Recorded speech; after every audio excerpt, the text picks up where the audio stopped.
மயிலாடுதுறையில் நடைபெற்ற மாவட்ட ஆட்சியரின் மக்கள் குறை தீர்க்கும் கூட்டத்தில் திருநங்கைகளுக்கு அடையாள அட்டை, குடும்ப அட்டை, மருத்துவ காப்பீடு அட்டை உள்ளிட்ட பல்வேறு நலத்திட்ட உதவிகளை மாவட்ட ஆட்சியர் வழங்கினார்.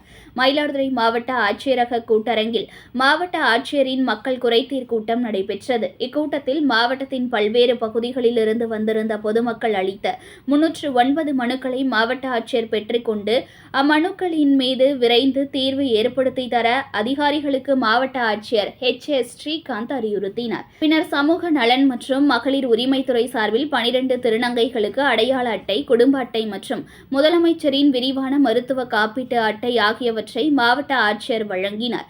மேலும் தாட்கோ சார்பில் 20 தூய்மை பணியாளர்களுக்கு நலவாரிய அடையாள அட்டை, தூய்மை பணியாளர் ஒருவருக்கு 1500 ரூபாய்க்கான கல்வி உதவித்தொகை, மாவட்ட ஆட்சியரின் தன்விருப்ப நிதியிலிருந்து பயனாளி ஒருவருக்கு 8650 ரூபாய் மதிப்பில் தையல் இயந்திரம், வேளாண்மை துறை சார்பில் தனியார் உரம் விற்பனை நிறுவன உரிமையாளர் 4 நபர்களுக்கு விற்பனை இயந்திரங்கள் ஆகியவற்றை மாவட்ட ஆட்சியர் வழங்கினார். செய்திகளை உடனுக்குடன் தெரிந்து கொள்ள லைக் பண்ணுங்க, ஷேர் பண்ணுங்க, சப்ஸ்கிரைப் பண்ணுங்க, மறக்காம கமெண்ட் பண்ணுங்க.